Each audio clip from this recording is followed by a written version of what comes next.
السلام علیکم.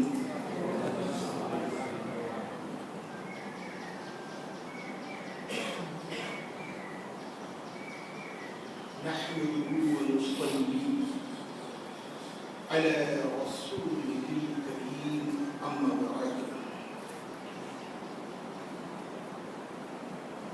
فأعوذ بالله من الشيطان الرجيم. بسم الله الرحمن الرحيم. واتخذ من مقام إبراهيم مصلى. صدق الله العظيم وصدق رسوله النبي الكريم ونحن على ذلك لمن الشاهدين والشاكرين والحمد لله رب العالمين. قال الله تعالى في شان حبيبه إن الله وملائكته يصلون على النبي يا أيها الذين آمنوا صلوا عليه وسلموا تسليما. اللهم صل على سيدنا ومولانا محمد صلاة وسلام عليك يا سيدي يا حبيبي يا رسول الله. میں نے قرآن مجید فرقان الحمید کی جو آیت کریمہ تلاوت کی ہے واتخذ من مقام ابراہیم مصلی. مقام ابراہیم کو نماز کی جگہ بنانا. یہ مقام ابراہیم کیا ہے؟ اس کا تعلق حضرت ابراہیم علی نبینا علیہ الصلاۃ والتسلیم سے رکھتا ہے. چونکہ یہ مہینہ حضرت ابراہیم علیہ السلام کی عظیم قربانی جو آپ نے اپنے بیٹے حضرت اسماعیل ذبیح اللہ کو اللہ کی راہ میں قربان کرنے کے لیے تیار ہوئے اور اس کی نشانی کو اللہ تعالی نے ہمارے لیے قیامت تک کے باقی رکھا. پچھلی تقریر میں آپ نے سماعت فرمایا کہ ابراہیم علی نبینا علیہ الصلاۃ والتسلیم نے کیسی کیسی قربانیاں کی.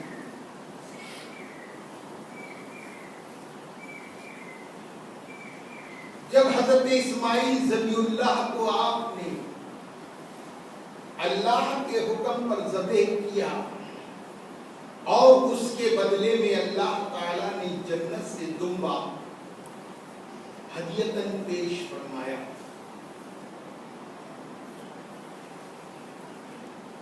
اس کے بعد جب حضرت اسماعیل ذبیح اللہ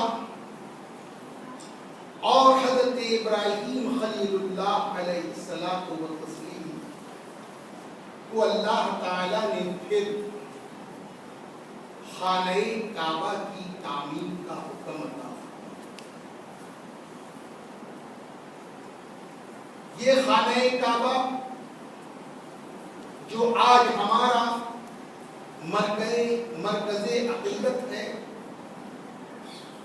وہ اللہ کا پاک گھر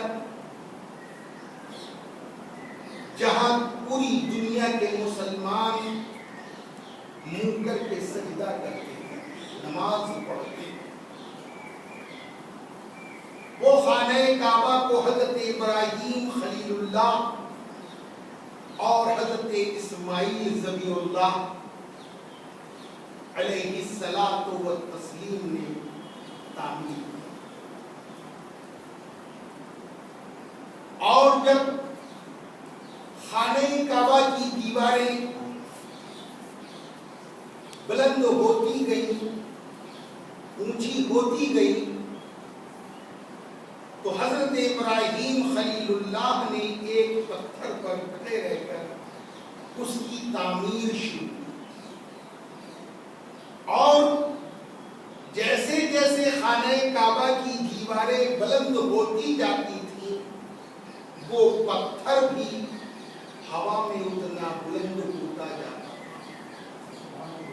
اور جیسے جیسے کام آگے بڑھتے جاتا تھا وہ پتھر بھی خود بخود آٹومیٹک آگے بڑھتے جاتا تھا۔ اللہ عز و جل نے اس پتھر پر حضرت ابراہیم خلیل اللہ کے قدموں کے نشان مرتب فرمائے۔ وہ پتھر اتنا نرم ہو گیا موم کی طرح کہ آپ کے پنجوں کے دونوں نشان اس کے اندر پیوست ہو گئے، اور وہی پتھر خانہ کعبہ کے سامنے رکھا ہوا ہے، اسی لیے اس کو مقام ابراہیم کہتے ہیں۔ جب حاجی حج کرنے جاتا ہے 7 چکر لگا کر ایک طواف پورا کرتا ہے تو اللہ کا حکم ہے کہ اے حاجی طواف ختم کرنے کے بعد پانی پی، زمزم کو پی، اور 2 رکعت نماز مقام ابراہیم پر نفل ادا کر۔ حضرات محترم، یہ وہ نشانی ہے، یہ وہ مقام ہے جو حضرت ابراہیم علی نبینا علیہ الصلاۃ والتسلیم کی یاد دلاتا۔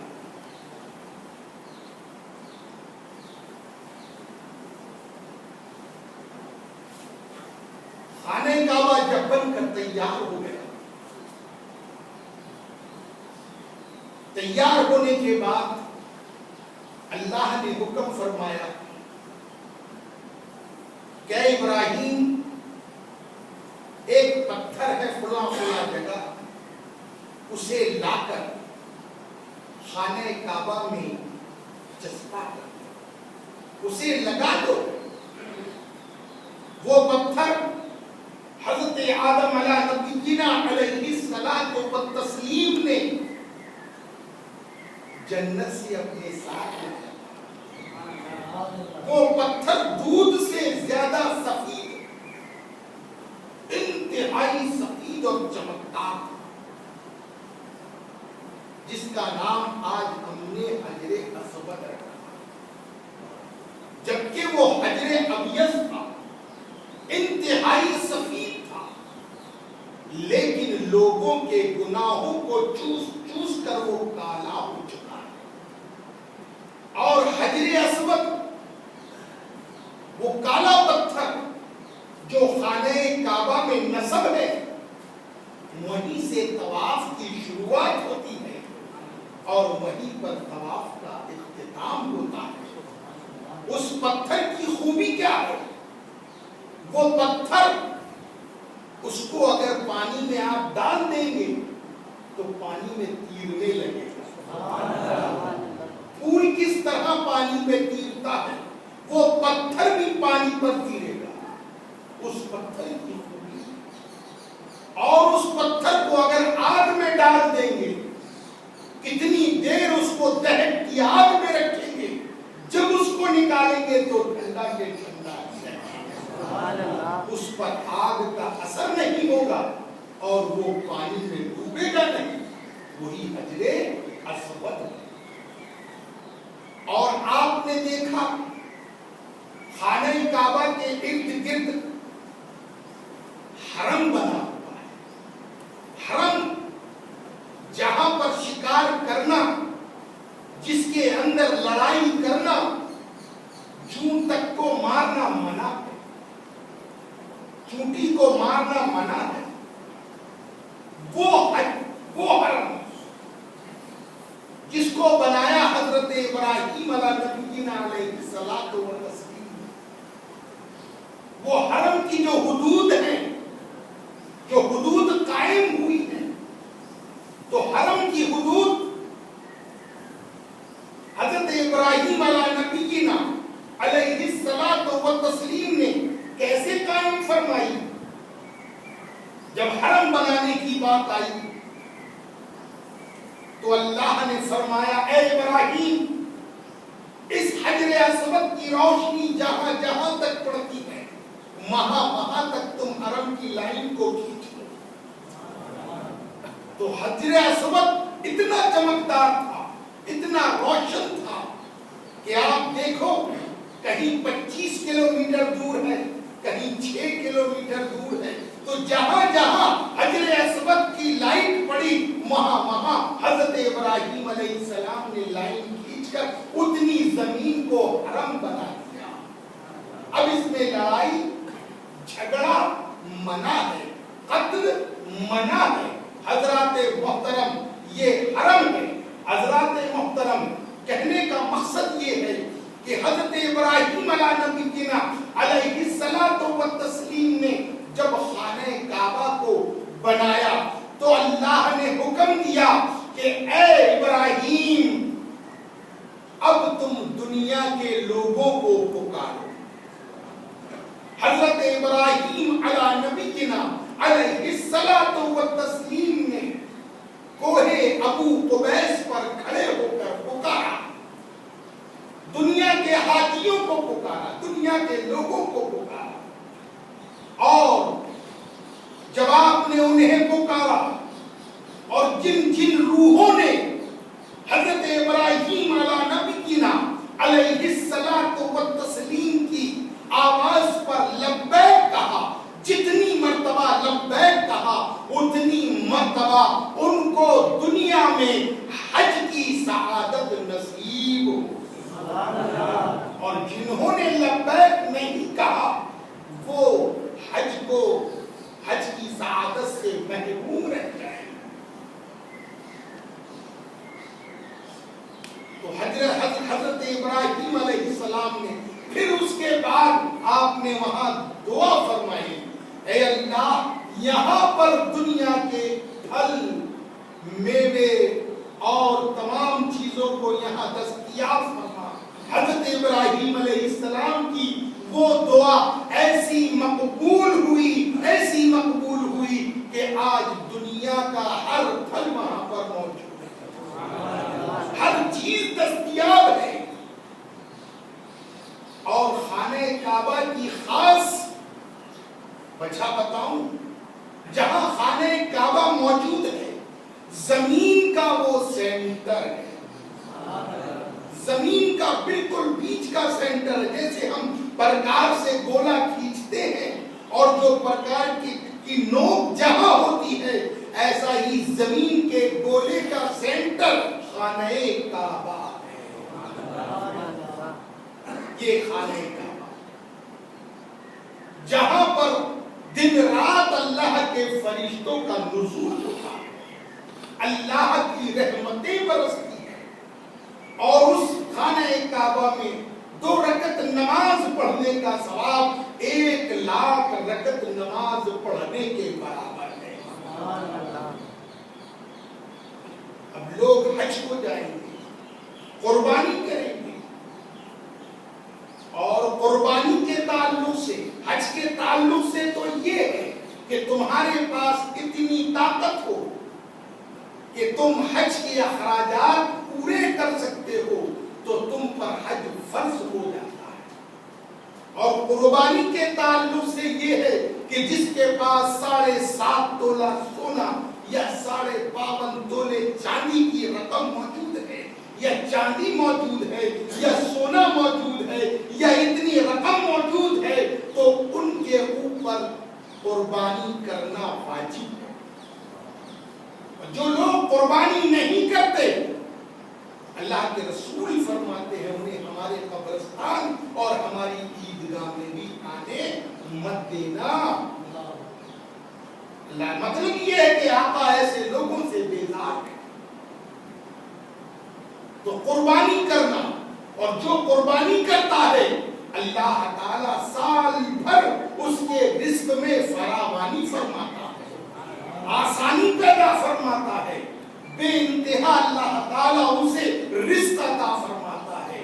اور قربانی بھی خالص اللہ کے لیے ہو, اللہ کی رضا کی خاطر ہو, نام و نمود کے لیے نہ ہو، اپنی شان و شوکت کے لیے نہ ہو، فلاں سے کیا بکرا لیا، کیا پاڑا لیا، کیا بیل لیا، نہیں۔ اگر یہ چیز تمہارے دل میں ہوگی تو وہ چیز وہ بات تمہارے، وہ قربانی تمہارے منہ پر مار دی جائے گی۔ اس لیے کرنا ہے تو خدا کی رضا کی خاطر، رسول پاک صلی اللہ علیہ وسلم کی محبت میں کرنا ہے۔ تندرست و توانا جانور ہو، دو دانت کا جانور ہو، سب سے پہلے وائٹ سفید جانور یہ قربانی افضل ہے، اس کے بعد لال کی قربانی، اس کے بعد کالے کی قربانی۔ لنگڑا، کانا، کان کٹا ہوا، دانت ٹوٹا ہوا، اتنا مریل کہ اس کے جسم میں صرف ہڈی ہے، اس میں نہ گودا ہے نہ گوشت ہے، اتنا کمزور بیمار جانور، ایسے جانوروں کی قربانی جائز نہیں ہے۔ عیب دار جانوروں کی قربانی جائز نہیں ہے۔ تندرست و توانا جانور کی قربانی جائز ہے۔ اور جو قربان جانور اللہ کی راہ میں کیا جائے گا، اللہ تعالی اس کے خون کو زمین پر گرنے سے پہلے اس کی قربانی کو قبول کر لیتا ہے، اور اس جانور کے بالوں کے ہر بال کے برابر اللہ تعالی قربانی کرنے والے کو ایک ایک نیکی کا ثواب عطا فرماتا ہے۔ تو صحابہ نے پوچھا یا رسول اللہ اگر جو مینڈے کی قربانی کرے، تو کہا کہ وہ بھی، کیونکہ مینڈے میں زیادہ بال ہوتے ہیں تو اس حساب سے زیادہ بال ہیں مینڈے میں تو اس سے زیادہ نیکیاں ملیں گی۔ تو جو لوگ قربانی کرنا چاہتے ہیں وہ قربانی کریں، لیکن اللہ کی رضا کی خاطر قربانی کریں، نام و نمود کے لیے قربانی نہ کریں۔ اور جن لوگوں پر قربانی واجب ہے وہ ضرور قربانی کریں، اور یہ نہ سوچے کہ آج پچھلے سال میرے نام سے تھی، آج میرے بیٹے کے نام سے ہو جائے، میری بیوی کے نام سے ہو جائے، میری بہو کے نام سے ہو جائے۔